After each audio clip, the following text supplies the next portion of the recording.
Cette semaine, bris de service dans les transports scolaires. Une pénurie d'Ozempic est à prévoir pour le mois de septembre. Bonjour, ici Danny Bérubé. Bienvenue à vos actualités régionales.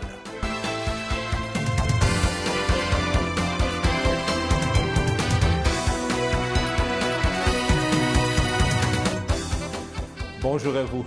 J'espère que vous passez une agréable semaine du 21 août 2023. À l'approche de la rentrée scolaire, des syndicats déplorent que certaines régions, dont la Naudière, puissent avoir des bris de service dans le transport scolaire. En entrevue avec la presse, la présidente du secteur du transport scolaire à la Fédération des employés et employés de services publics, Mme Josée Dubé, a fait savoir que des ruptures auront lieu en septembre. Elle déplore que trop de transporteurs refusent de donner des meilleures conditions aux chauffeurs d'autobus, et ce, malgré les subventions gouvernementales reçues l'an dernier. D'ailleurs, une chauffeuse de Saint-Lin-Laurentide a déposé une pétition signée par le député solidaire Alexandre Leduc afin de modifier l'article 58 de la loi sur les normes du travail. Il stipule qu'un employé se présentant au travail à la demande de son employeur a droit à une indemnité de 3 heures de salaire, même s'il ne travaille que 15 minutes. Le ministère des Transports nous informe qu'il y aura une autre réfection ponceau. Cette fois-ci, c'est du côté de Saint-Ambroise de Kildare sur la route 343. Cette réparation aura lieu du 21 août au 20 septembre. La circulation sera en alternance pendant 7 jours et le maintien de la circulation sera assuré par des signaleurs. Encore une fois, la durée des travaux et les entraves peuvent être modifiées en raison de contraintes opérationnelles ou des conditions météorologiques. Une pénurie d'Ozempic, ce médicament contre le diabète utilisé également pour la perte de poids, est attendu d'ici peu au Canada, a déclaré son fabricant. Novo Nordisk connaît une rupture d'approvisionnement temporaire avec le stylo injecteur Ozempic 1 mg. Le fournisseur indique que la pénurie est due à une combinaison de contraintes d'approvisionnement mondial et d'une demande accrue pour le médicament. Santé Canada indique que des pénuries intermittentes du médicament sont attendues de la fin août au début octobre. Santé Canada et Novo Nordisk affirment que les doses de 0,25 mg et de 0,5 mg d'Ozempic restent disponibles pour les patients atteints de diabète de type 2. Les pharmaciens sont encouragés à limiter les renouvellements d'ordonnances à un approvisionnement de 30 jours. Le bassin versant Saint-Maurice, un organisme mandaté par le ministère de l'Environnement, est fier de lancer un projet visant la mise en place d'une stratégie de lutte aux myriophiles à épis, ou encore de son vrai nom, le Myriophyllum spicatum. Et ça se retrouve dans le réservoir taureau de la municipalité de Saint-Michel-des-Saints. Cette plante aquatique exotique envahissante, originaire de l'Eurasie, a été détectée pour la première fois dans ce plan d'eau en 2020. Cette espèce crée, au fil des années, des tapis denses à la surface de l'eau, ce qui peut engendrer des effets variés sur la biodiversité indigène locale. De plus, la présence de myriophiles à épis peut nuire à la pratique d'activités nautiques, à la baignade et à la qualité de la pêche sportive. Au cours des 2 prochaines années, soit 2023 et 2024, différentes interventions seront mises en place afin de lutter contre cette espèce dans le réservoir taureau. D'une part, des inventaires seront réalisés afin de valider la source potentielle de myriophiles à épis dans la rivière sauvage. D'autre part, du contrôle manuel, soit de l'arrachage, sera réalisé par la firme Phyto et une équipe de plongeurs bénévoles.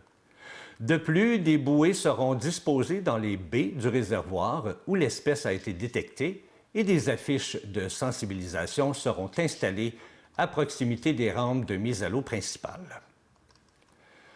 Un nouveau service fort intéressant et sera sûrement fort apprécié voit le jour à Rawdon. Une zone neutre. Une zone qui permet aux utilisateurs de bénéficier d'un lieu de rencontre sécuritaire dans le cadre d'achat ou de revente de biens en ligne. Ça peut également servir d'espace pour les parents qui désirent faire le transfert d'enfants en garde partagée et tout ça sécuritairement. Cet espace va permettre à la population de faire ces différentes transactions diverses sous la surveillance d'une caméra de sécurité en fonction 24 heures sur 24. Ce service gratuit est offert aux citoyens et est accessible 7 jours sur 7. La zone est filmée à des fins dissuasives et les enregistrements permettent de revenir, au besoin, sur les événements survenus. Ce lieu de rencontre est situé dans le stationnement arrière de l'hôtel de ville, soit au 3647 rue Queen. La zone est visible grâce à un marquage au sol et à un panneau de signalisation. La municipalité de Rawdon et la Sûreté du Québec sont heureuses de présenter cette première zone neutre du territoire rawdonnois. Très, très belle initiative de la part de la ville de Rawdon. On espère que ce nouveau service fasse boule de neige et que plusieurs autres municipalités entament le pas dans cette direction.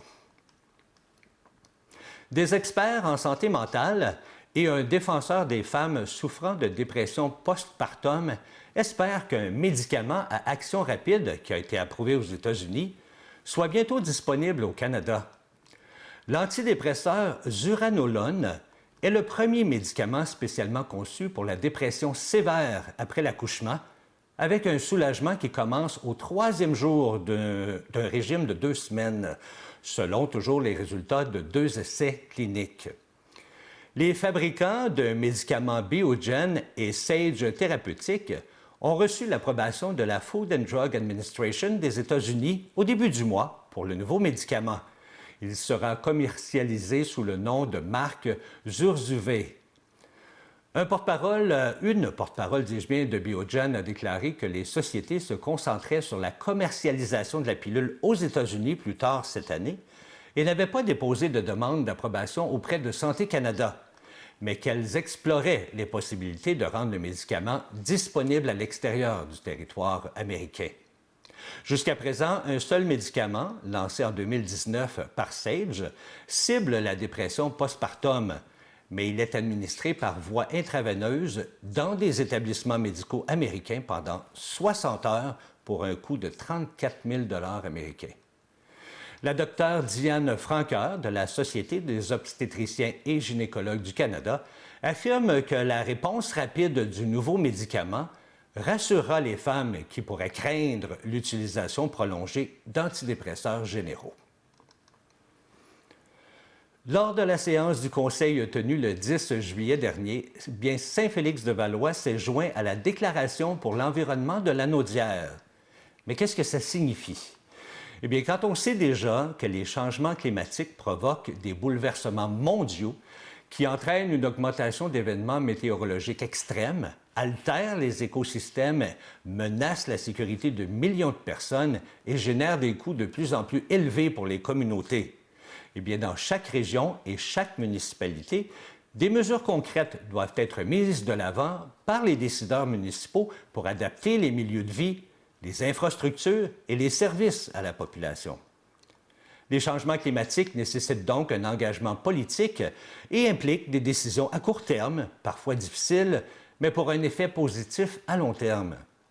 Le conseil d'administration de la Table des préfets s'est positionné pour que l'environnement soit une priorité. Voici quelques objectifs visés par cette déclaration. Encourager la protection des espaces naturels en augmentant la densité urbaine. Réduire la part de l'utilisation de l'auto solo. Contribuer à l'électrification des transports au niveau municipal et au niveau des citoyens. Améliorer l'offre et augmenter le nombre d'usagers du transport en commun. Réduire la consommation d'énergie fossile sur le territoire de sa municipalité et aussi réduire les émissions de GES et la consommation moyenne d'eau par citoyen. Réglementer l'usage des insecticides, pesticides et herbicides sur tout le territoire et surtout encourager l'économie locale ou de proximité. Ces objectifs ne sont que quelques-uns parmi toute une liste. Et selon Mme Audrey Boisjoli, mairesse de Saint-Félix-de-Valois, c'était tout naturel pour le conseil municipal de se joindre à la Déclaration de l'environnement de la Naudière, parce que ces engagements sont tout à fait cohérents avec les gestes des dernières années, soit celui du virage pour le développement durable.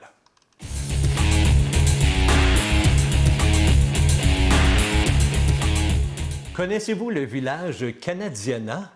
Eh bien, ce village existe depuis plus de 30 ans et c'est maintenant un studio de cinéma dans la ville de Rawdon. Un village du 19e siècle entièrement rebâti par un couple de collectionneurs d'antiquités et d'amoureux du patrimoine. On dit que dans les années 80, ils étaient l'un des sites touristiques majeurs du Québec. Aujourd'hui, le site est toujours un lieu de tournage, mais il est désormais possible de le louer pour des événements ou simplement pour venir y séjourner. M. Thibault Chameau, copropriétaire du site, souligne qu'une réouverture au public est visée pour 2025. Toutefois, plusieurs activités seront proposées entre-temps afin de dynamiser les lieux et de faire connaître le village Canadiana. Ils sont présentement en écriture pour une pièce de théâtre afin de faire visiter le village à des groupes d'une 50aine de personnes, et ce, dès l'été 2024. Les visiteurs pourront ainsi découvrir les principaux attraits du site grâce à des acteurs. Pour cette année, le village propose déjà 2 concerts, soit de Piazzolla à Peterson le 27 août et Henry Salvador and Friends le 17 septembre. Il y aura également 2 soirées de concert et de théâtre, dont le titre est L'ours et le chant du cygne et sera présenté les 30 septembre et 14 octobre prochains. Pour plus d'informations concernant le village Canadiana de Rawdon et ses activités, vous pouvez visiter leur site Internet qui est présentement affiché à l'écran. Et pour ma part, je ne garantis rien, mais on va tenter d'aller visiter ce village pour vous et vous le présenter lors d'une prochaine émission dans la découverte de votre région.